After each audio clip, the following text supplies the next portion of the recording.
Welcome to NarrativeNook audio tales where enchanted stories come to life. If you enjoy our stories, please subscribe, like and share to support our channel. Enjoy listening. Why? That's because my brother has no feelings for Miss Constantine.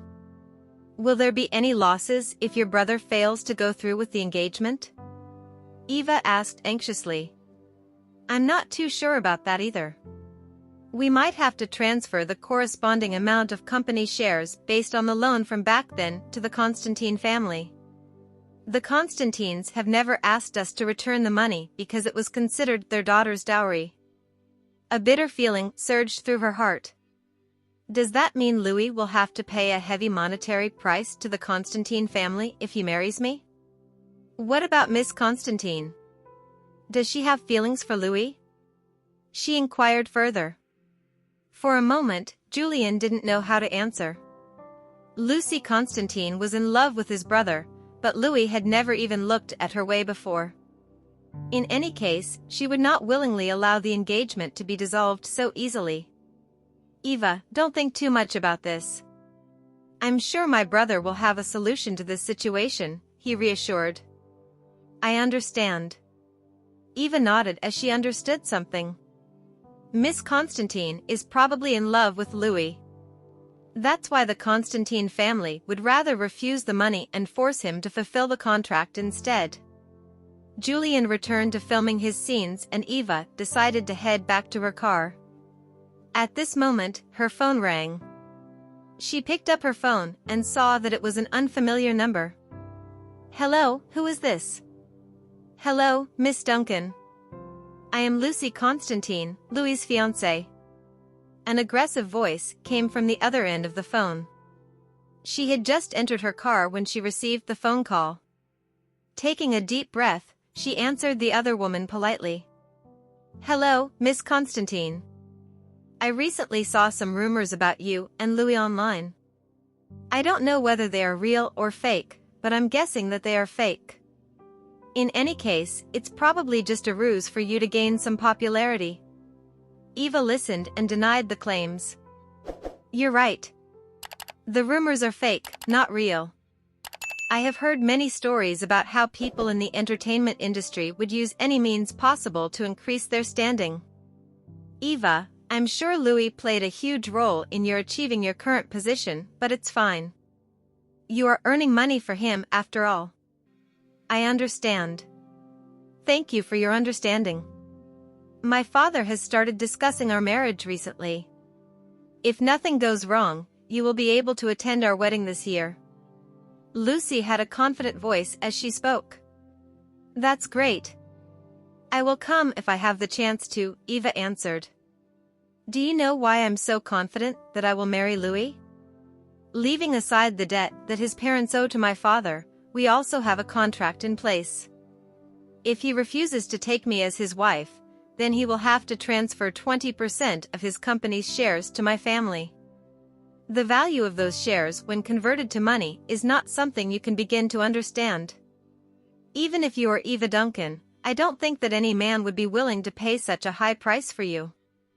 Eva paled considerably at those words, but she let out a soft laugh.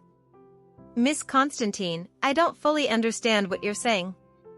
I'm just an actress after all. In any case, I wish happiness to both of you.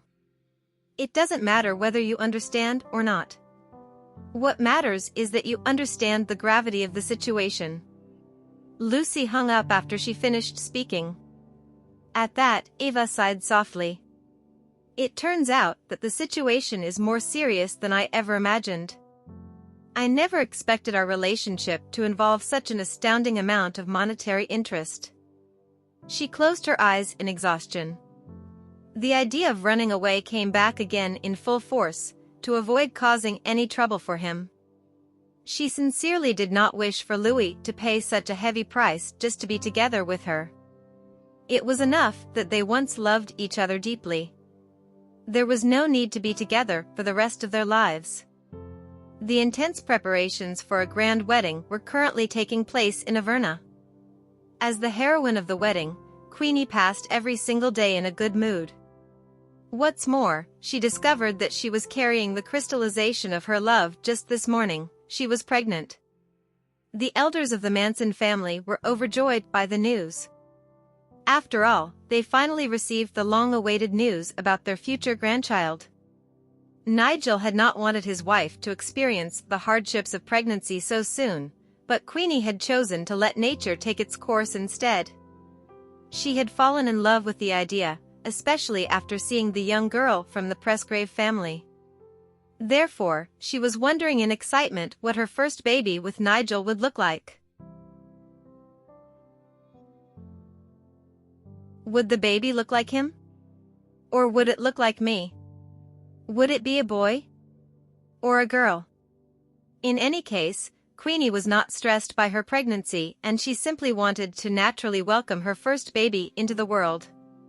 In that way, the date of the wedding gradually approached, with only one more week to go. The elders of the Silverstein family were living on cloud nine. They used to be very worried about the person whom their daughter was going to marry, but there was nothing for them to worry about now. On the side of the filming crew, Jessie was also looking forward to going home to attend the wedding. In the blink of an eye, she had already been filming for nearly a month. 3 days later, she and Julian both applied for leave so that they could step away from the filming crew to attend the wedding. As bridesmaids and groomsmen, they had to be prepared for the wedding. Eva finished filming her role 2 days later. She had shortened the filming time because she wanted to complete her scenes earlier and return to Averna as soon as possible. 3 days later, Julian arranged for his brother's private plane to come over. Then, the three of them boarded the plane and headed to Averna together. On the plane, Jessie discovered that Eva was gloomy and unhappy. She had heard from Julian that Louis had an engagement that had yet to be dissolved. "Eva, why don't you eat something?" Jessie sat opposite Eva. "Thanks, Jessie. I can't stomach anything at the moment." Eva shook her head. "What are your plans for the future?" Jessie asked. Eva considered the question for a moment, after which she shook her head. "I guess I'll rest first. I've been feeling tired recently. Let's go out for afternoon tea and dinner if we have the time." "Sure, that's a great idea." Jessie was elated to have made a friend like Eva. It was something she would never even have dared to imagine in the past. When the plane landed, 2 cars came over to pick them up. One car was there to bring Jessie and Julian back to the Silverstein residence, while the other car was there to bring Eva home. Jessie received a phone call from her mother while she was on the road. It had been a month since she last saw her parents, so they missed her badly. They initially wanted to visit her at work, but she had not allowed them to visit since she wanted them to focus on her sister's wedding first. She then informed the man beside her. "My mother said that she has prepared a feast and invited you over to our house for lunch." "Okay." Julian nodded, not bothering to be reserved. "Let's maintain some distance when we reach my home, okay?" Jessie suggested. "Why?" He frowned. She shyly explained, "It's embarrassing." She couldn't shake the feeling that getting into a relationship with Julian so quickly seemed to indicate that she had used some sort of underhanded means to win him over. Therefore, it was better if their relationship had progressed slowly. Julian immediately saw through her thoughts. Although he was both angry and amused by her antics, he could only respect her decision. "All right, fine. We're just normal friends. Is that okay?" "Yeah, okay." Jessie nodded, feeling happy. Just as Eva's car entered the highway off the airport, she received a phone call from Louis. "Hello? Come to my house." The man's deep and hoarse voice was pleading with her. "I'm tired, and I want to rest at home. Let's not meet each other for the next few days." She refused his request and suggested, "You should prepare the documents for the contract termination." "Are you still thinking about terminating your contract?" "No matter how far our relationship progresses, the termination of my contract will not be delayed. I want to terminate the contract." You need to keep to your word, she replied seriously. Come to my house and talk. Forget it. I will discuss the termination of my contract with the legal department myself. You can focus on your own work. Without my consent, they won't even bother to talk to you in the first place, the man on the other end of the phone responded forcefully. Eva paused for a moment before she asked, Can you be reasonable? Do you want me to sue you in court? Will that finally make you happy? Can you bring yourself to sue me? If I have to take that step, then I will definitely go ahead and sue you. She was not joking around with Louis. He sighed and cursed softly. What a heartless person. Despite listening to such doting words, she felt a sense of bitterness inside her heart. She told the man on the other side of the phone, I'm hanging up. Don't call me if there's nothing important. Eva returned to her apartment, which was a large and luxurious unit in an excellent location that had been allocated to her by the company. She sent her assistant, Linda, back to rest. Then, she walked from the elevator to the door of her apartment. It had been a long time since she came back, so it was fortunate that she had servants coming to clean her apartment at regular intervals.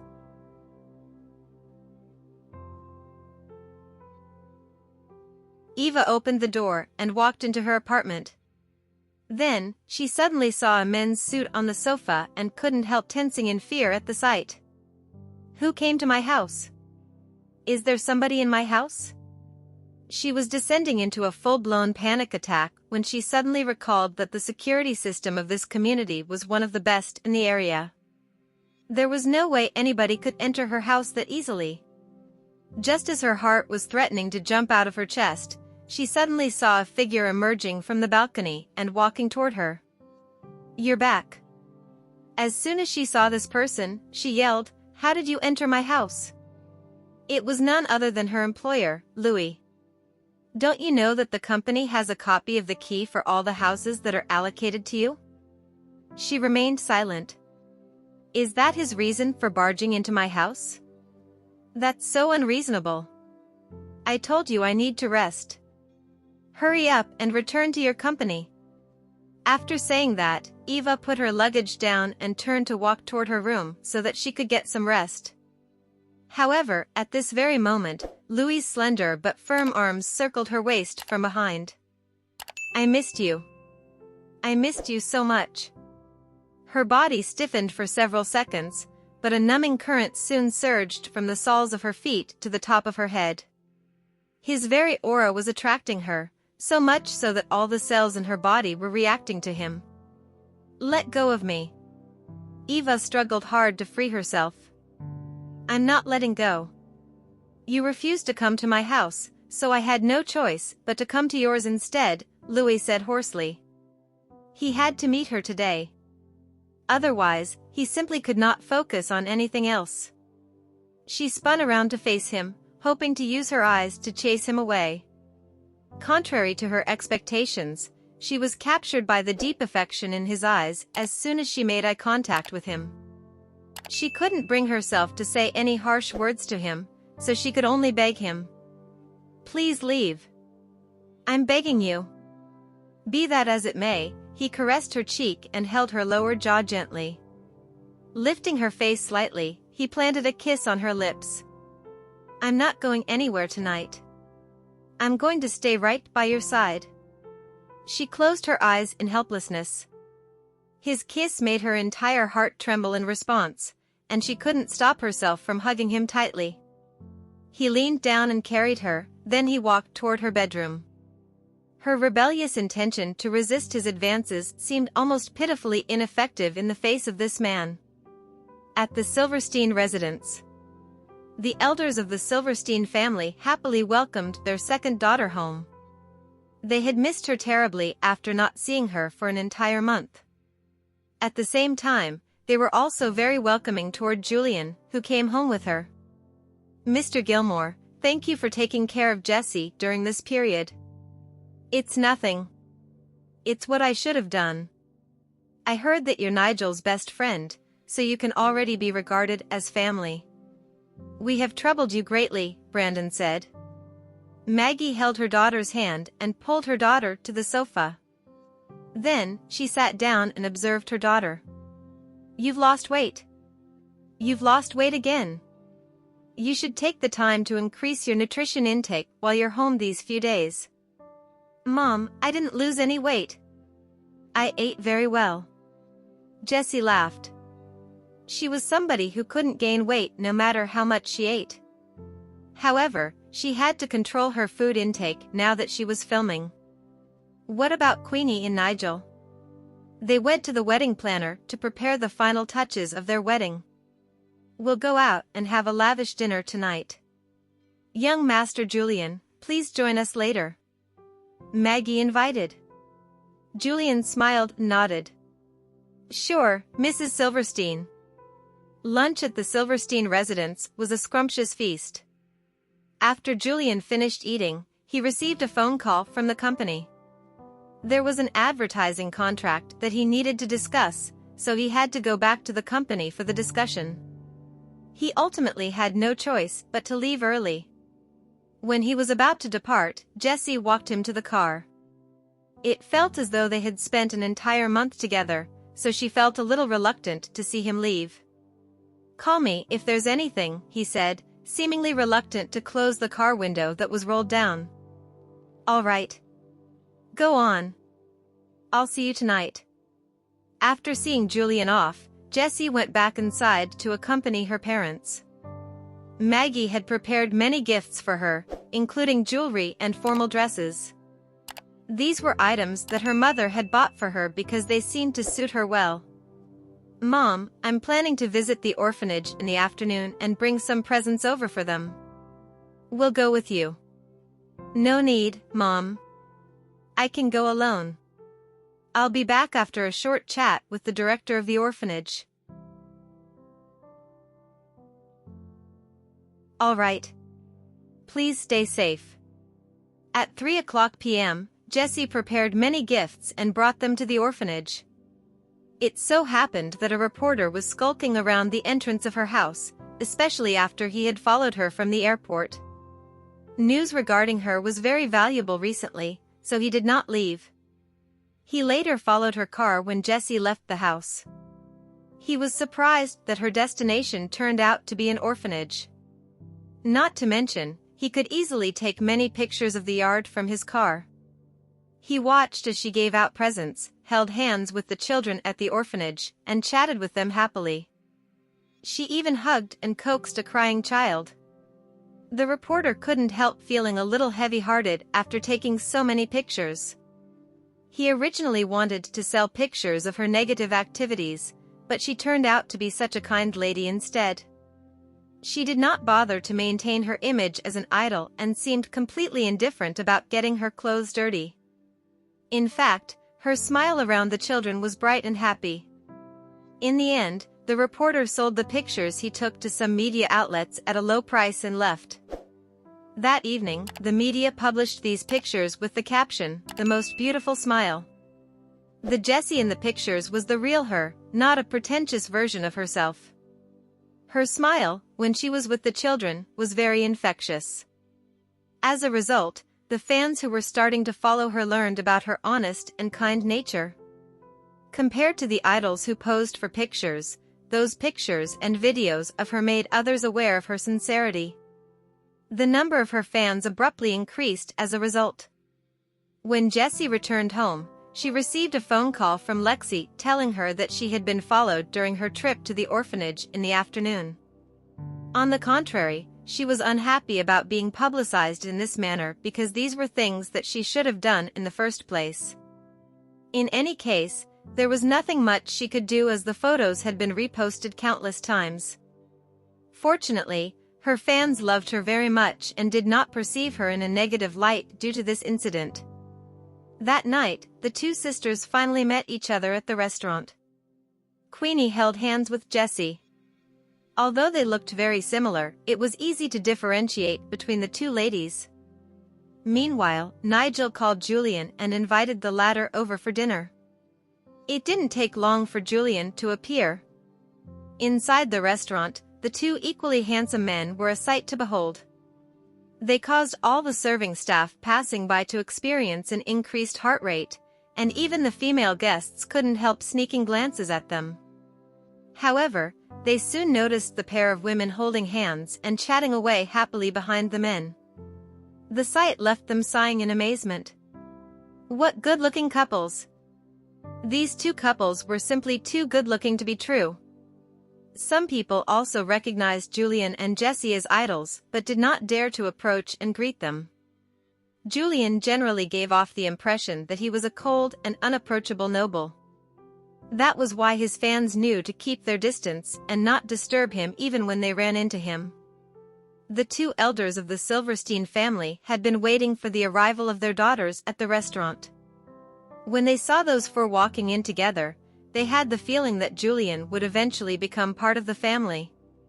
It was only a matter of time. Dad, Mom. The two daughters sat on each side of the parents, while the two men sat on the other side of these women. This feeling made the two elders of the Silverstein family absolutely overjoyed. Thanks to the two young couples at dinner, the atmosphere was extremely jovial. Queenie also shared her happy news with the rest of her family. So, I'm going to be an aunt. Jessie was looking forward to her new identity. In addition, she was very happy that her sister was going to have a baby. Congratulations, Nigel. Julian's eyes were filled with envy. After that, he glanced at the woman who was looking happy to be an aunt in the future. Jessie had squeezed in between Queenie and her mother, participating in the discussion about what to prepare for the birth of the baby. Nigel's expression was also filled with anticipation. When he realized that he was about to become a father, he became incredibly emotional and grateful. He was grateful that the woman he loved the most was going to bring a new life into his life. After dinner, the two daughters and their mother took the chance to go shopping at a nearby shopping center. The three men naturally accompanied them. To prevent his fans from recognizing him and disturbing their shopping spree, Julian wore a mask to conceal his face.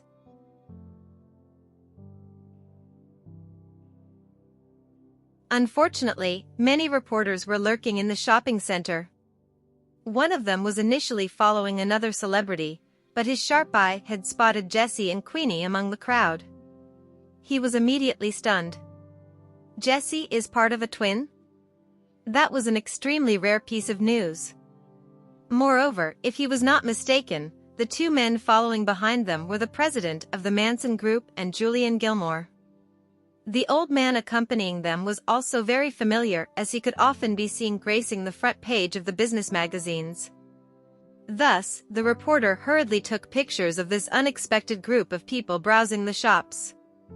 It wasn't until they left the shopping center that the reporter searched for information on the old man's background information.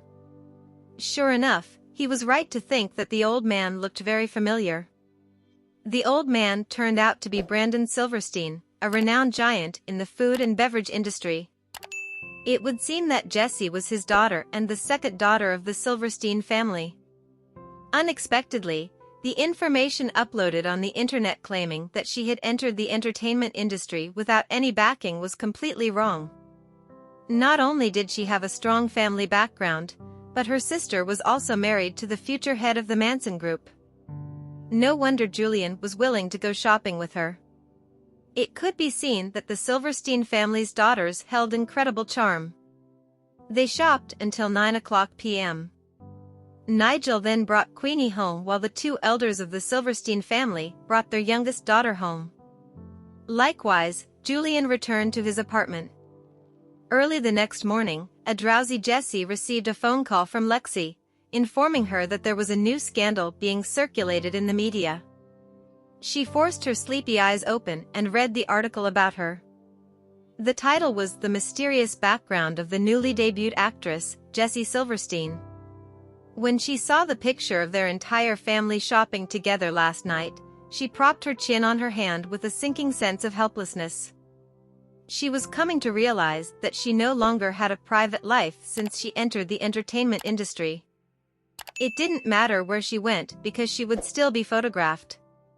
Jessie, it turns out you're the Silverstein family's second daughter. Everybody in the entertainment industry is shocked. We all thought that you were Cinderella, but the truth is you're a swan. That's right. I was transformed from an ugly duckling. Jessie laughed and replied through a voice message. To be honest, it was all thanks to Julian's help that she found her family again. If he had not recognized her at a glance, she did not know how much longer it would have taken for her to find her family. If she had missed the information about her relatives, then she might never have met her parents or her sister in her entire life. As such, she was very grateful to Julian. After hearing that he was filming an advertisement at the company today, she was consumed by the urge to visit him while he was filming. She wanted to see how charming he was while on the set. In the past, she could only gain scraps of information through media releases. In contrast, she now had the opportunity to visit the scene in person. How could she let such an opportunity slip through her fingers? Although she was still a little sleepy, there was a strong driving force that pushed her out of bed. She had worn many heavy industrial costumes while filming on the set. Hence, she couldn't help feeling very refreshed when she wore a simple t-shirt and hoodie after she finished washing up. Jessie informed her parents about her plans before she left the house. Her father's driver came to pick her up. Although she had her driver's license, she had never driven a car ever since she obtained her license, so she did not dare to drive on the road. She headed straight toward the headquarters of the Gilmore Corporation and was immediately recognized by the staff upon her arrival. Inquiring about the location of Julian's advertisement shoot, she learned that he was on the 6th floor. Moreover, the filming was already underway since he arrived very early in the morning. As soon as she heard that, she quickly ran off at the astounding speed of a fan chasing their favorite celebrity. Charging straight into the elevator, she went straight to the 6th floor. She was Julian's biggest fan today. Arriving at the shooting location, she discovered that the film set was very luxurious. The mixture of gray and silver backdrop gave off an extremely classy and elegant feeling. At this moment, Julian was wearing a black shirt and black pants. His shirt was half open for the makeup artist to style, and his entire being was exuding a sense of masculinity. Beneath his open shirt were faintly visible firm chest muscles that made him extremely attractive. Jessie stood behind the staff and peeped secretly. She did not disturb him and simply admired him from afar. This man was truly a walking pheromone billboard, especially when the black shirt turned him into a masculine and sexy man. Jessie's throat began to feel dry as she continued to stare. She picked up the bottle of water beside her and took a few swigs. Julian went to his shooting spot and sat on a swivel-top stool that showed off his long legs in all their glory. He was holding a rose in his hand, taking a whiff of its scent. His brows were trimmed and almost pointed, his thin lips pursed, his eyes filled with longing. Jessie couldn't help but be held captivated by the sight of him. Right then, he switched his pose. He spotted her right away as he looked beyond the camera. The sight of her almost made him get out of character as a hint of a smile flashed across his eyes. The smile in his eyes filled her heart with sweetness, and she returned a brilliant smile of her own. The shoot was over in a moment. All the crew members were cleaning things up for the next session. Ashley then came to Jessie. "Jessie, young Master Julian requires you in the waiting room." After getting informed of that, she went over as per request. When she opened the door to the waiting room and entered, she noticed Julian was the only occupant inside. He was still wearing the clothes from earlier, and she couldn't help but peer at him like he was some work of art. "You're so handsome," she praised. In the past, she would feel blessed just from having a few glances at the shots of Julian. So, naturally, she was ecstatic now that she had the privilege to see him at work closely.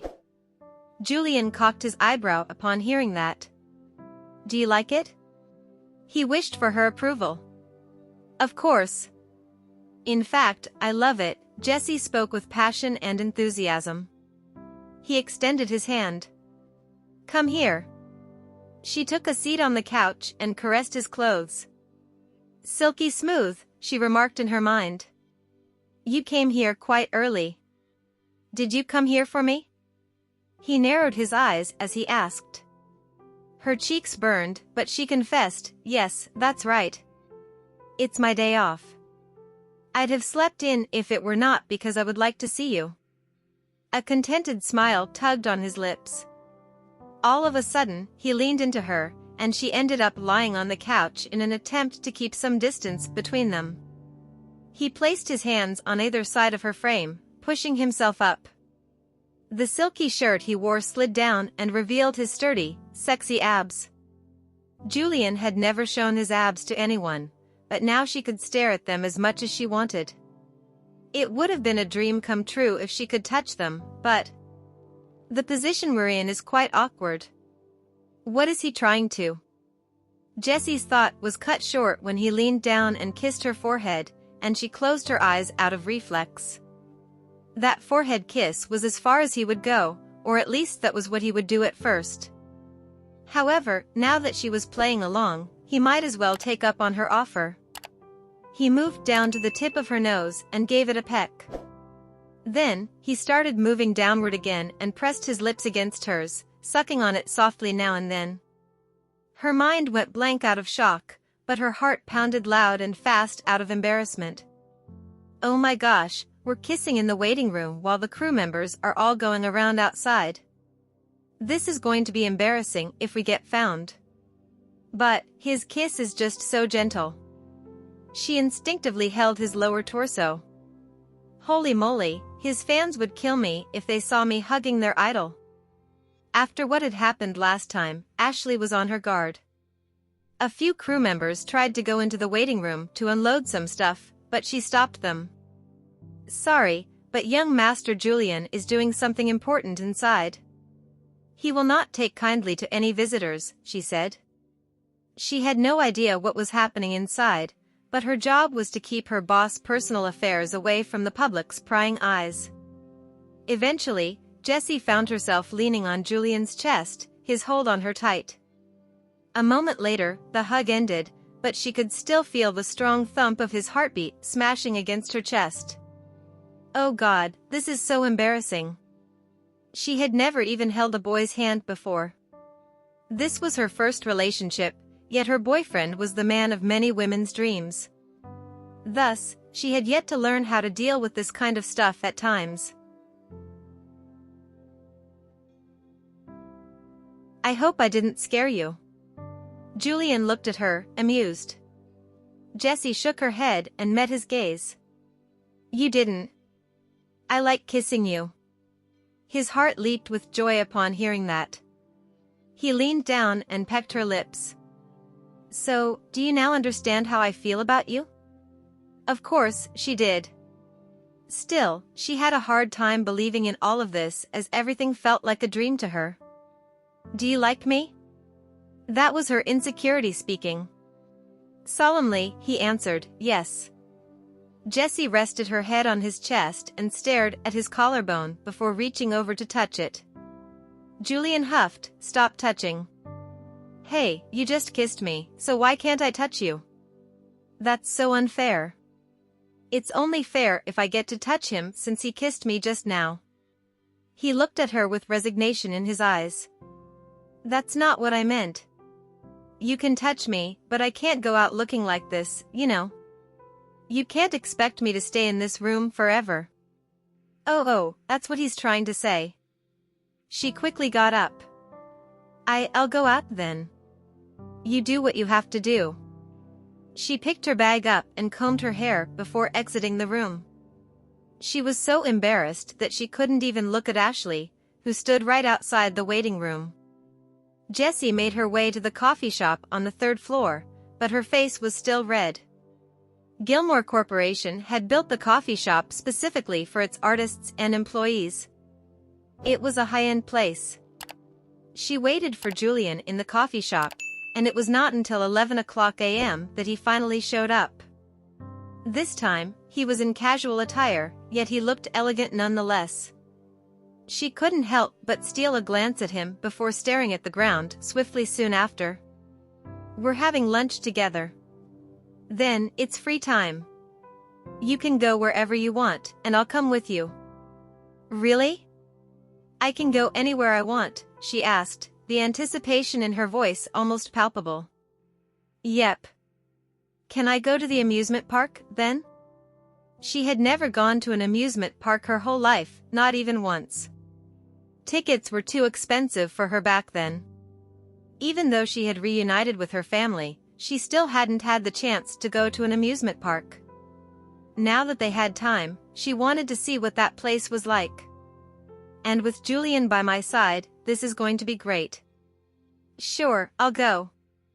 He smiled. They departed for the amusement park after having lunch. Ashley bought all the disguise items for them on their way: masks, sunglasses, and hats. Jessie went for a mask and a hat, while Julian only wore a pair of sunglasses. Apparently, he wasn't worried about getting recognized. Ashley pleaded, "Sir, your fans can recognize you from a mile away if you have no mask on. You should wear one for the sake of public safety." "I'm his fan, and I don't even need to see his face to recognize him." "His body shape's enough," Jessie remarked. He smiled as he looked at her. "So, you've fallen for me even before we met, huh?" "Yep. I saw you during my first year in the industry and have fallen for you since then." She smiled smugly. Julian straightened her hat and her mask. Then, he pushed her hair back. Ashley watched on as the couple flirted with each other. "Hey, do you mind? I'm still single, you know. Cut back on the show of affection, alright?" Even though it was on a weekday, the amusement park had quite a few visitors. Ashley entered with the couple, acting as their errand girl. Though, there was a perk: she could go on the rides as well. Julian and Jessie looked like a perfect couple together. Ashley bought Jessie a cute headband the moment they entered the amusement park. Jessie took her hat off and wore the headband. It was indeed an adorable sight to behold. "I'll snap a pic for you too." Ashley held her phone up and trotted ahead. Julian pulled Jessie into his embrace, and she leaned on his chest bashfully while making a peace sign.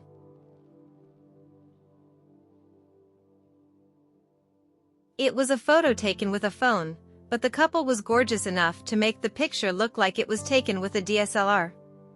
Jessie took Ashley along with her to take a ride on the carousel. Julian waited for them outside the ride, holding Jessie's bag and her drink like any other boyfriend would. The only thing that set him apart from the other boyfriends was that he was a drop-dead handsome guy. As he waited for the ladies, he took it as his responsibility to take photos of his girlfriend. His phone was filled with pictures of her from all kinds of angles. Right after Jessie got off the carousel, her attention was drawn by the screams coming from the other side. "Oh, a roller coaster." She then pointed at it and said, "I want to ride that one." Ashley felt her legs buckle upon realizing which ride Jessie was referring to. "I can't go with you on that one, Jessie." Jessie held Julian's arm. "In that case, you come with me." Lovingly, he replied, "Sure." She thought she could stomach the roller coaster, but she soon realized how wrong she was. She came off the ride looking pallid as a ghost. She held onto Julian like a koala hugging a eucalyptus tree. "I shouldn't have done that." "So, still want to go for another round?" He grinned. Jessie waved her hands violently. "No, no thanks." They went for other rides after that, and delight returned to her in no time. She also loved that romantic emotions were stirring fast between her and Julian during this trip. Ashley parted ways with them halfway through, leaving the couple on their own. Jessie jostled through the crowd, holding onto Julian's hand. She was as happy as a lark, and the euphoria she felt infected him. As they moved through the crowd, his eyes only fixed on her and no one else. When she found out there would be a fireworks show and a mini concert later in the night, she couldn't wait for noontime to pass. We can do more stuff at night, and there'll be less risk of having our identities found out. They rested on a bench as dusk approached. Jessie was getting drowsy for a moment, and she leaned on Julian's chest and napped for a while. He let her rest on his lap while he played some games on his phone. It didn't take long for her to recharge, and soon enough, she was ready to get back to the fun. Street lamps shone upon the land, lighting up the amusement park. This was the perfect scene for couples to stroll around. They got on a few more rides and awaited the fireworks show. It was stated to begin at 8:30 p.m., and they got themselves a good spot right before it started. Jessie leaned in Julian's embrace as she watched the fireworks go off in the night sky. Whenever she shuddered from the sound of explosions, Julian would cover her ears. Any woman would feel moved that the man they liked cared so much for them, including her. After the fireworks, they came back out to rendezvous with Ashley. Then, they headed home. When they sent Jessie back to her home, Julian was rather reluctant to bid her goodbye. That trip to the amusement park had drawn them closer to each other, after all. Meanwhile, Eva returned to her neighborhood from a meeting with her friend. Louis went to work this morning, so I hope he's probably not at my home now. However, her hope was dashed. She came home to a dimly lit living room, and the said man was sitting on the couch with a laptop on his lap, working. "Why'd you come here?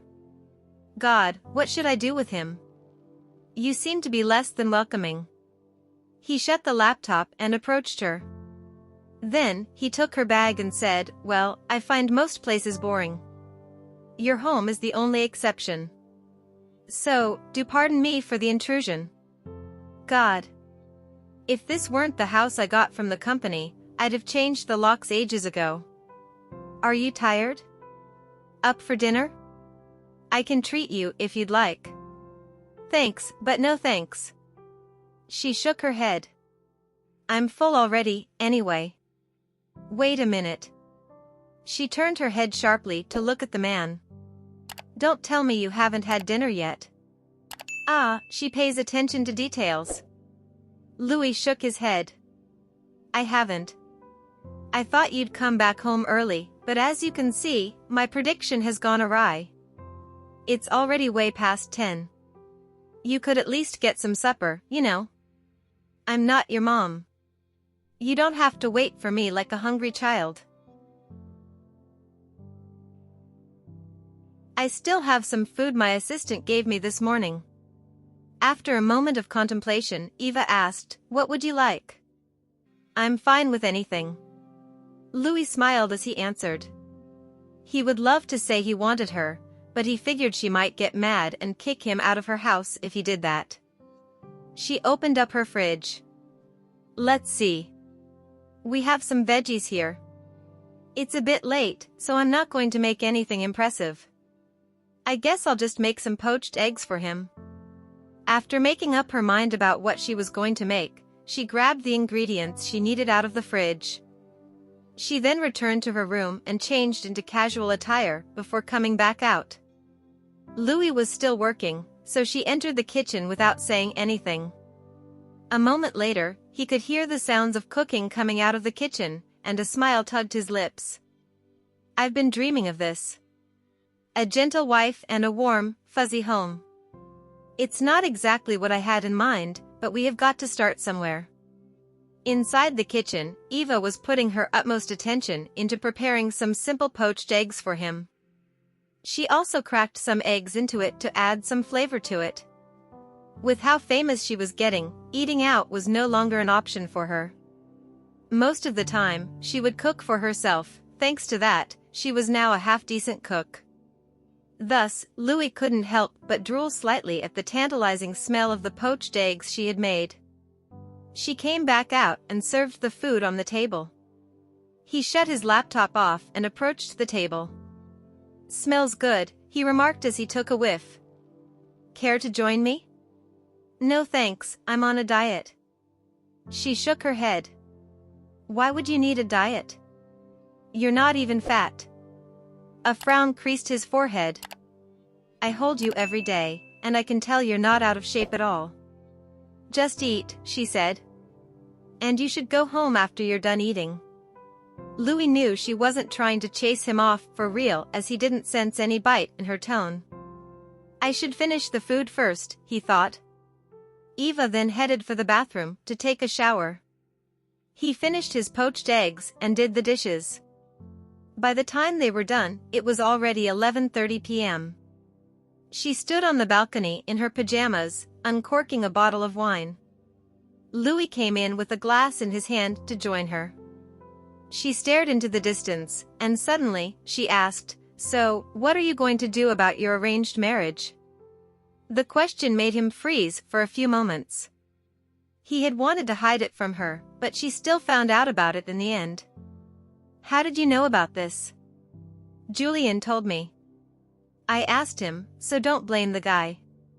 She frowned slightly as she continued, I know this is hard for you, so I reckon we should break up. It is the best solution. This is for the best. He can marry the girl his family arranged for him, while I can go overseas once the contract is over. Louis held her hand firmly. Breaking up won't solve anything. I won't let that happen. You're not leaving. Please, you don't have to do this. She tried to pull her hand back, but he refused to let go. Instead, he pulled her into his embrace and rested his chin on her shoulder. Are you really going to leave me behind? Eva stiffened up. That was the one question she had never spent time considering, but she knew she could never leave him. We're going to be together, no matter the price. He looked at her lovingly. I won't let you run away again. Tears glistened in her eyes. But, you'll have to pay a heavy price for that. I'll handle this, don't worry. Then, we'll have a wedding. A formal announcement that you'll be my wife, he promised. She looked at him, tears of happiness welling in her eyes. He leaned down to kiss her tears away. Then, he held her cheeks gently before pressing his lips against hers. Everything stopped for a few moments. Eva could feel him taking her glass away before he picked her up in a Princess Carry and headed inside. The Constantines were business people relying on the operation of the malls to earn profits. However, their business had been slow as of late, and their profits had been declining, so they had to use a trump card to solve their dilemma. They had to invoke their daughter's arranged marriage with a certain man. Stardom Corporation was a multinational conglomerate. Its net worth was at least 10 times what the Constantines' business was worth. Stardom used to be a small entertainment company, but thanks to Louis, it was now developed into a big and successful company. Lucy had just returned home. She came to the living room and saw her father looking distressed as he sat on the couch. She took a seat beside him and promised, "Don't worry, Dad. I'll marry him, I promise. Then, we won't have to worry about the business anymore. You have to do whatever you can." They say he's dating one of his female artists. Bah, she's merely his plaything, I'm sure. Anyway, I ain't worried much about that. I'll just have to make sure he won't sleep around once we're married. She was a broad-minded woman. She didn't expect Louis to keep his chastity since she had also slept around. All she wanted was to be his wife, as he was the man she loved.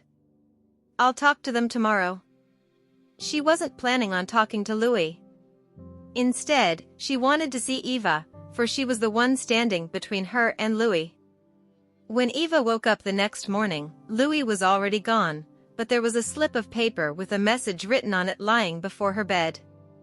The message read, "Don't forget to have your breakfast." She got out of bed and went to the dining room.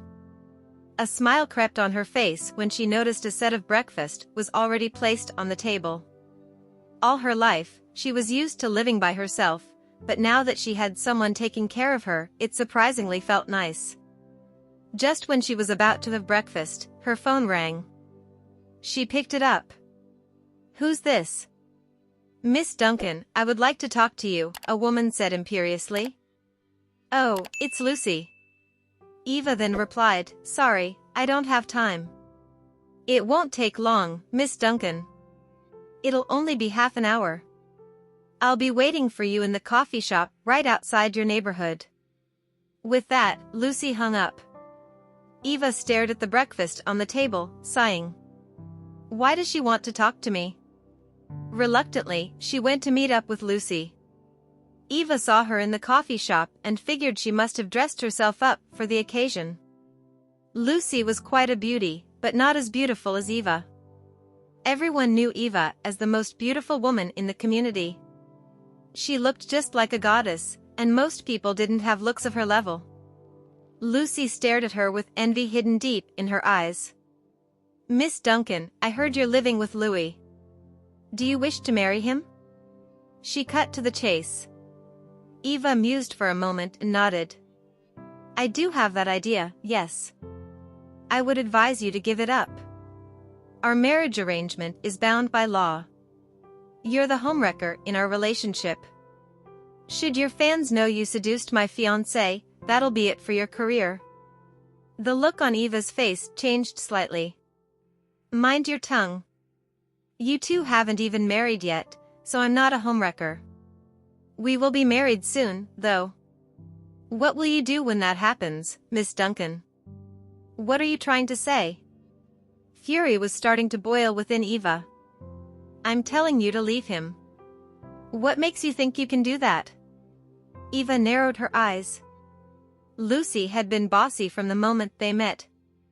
Eva might be a patient woman, but this was a bit too much, even for her. Do you have any idea what Louis has to sacrifice just to date you? 20% of his company's shares. That's astronomical.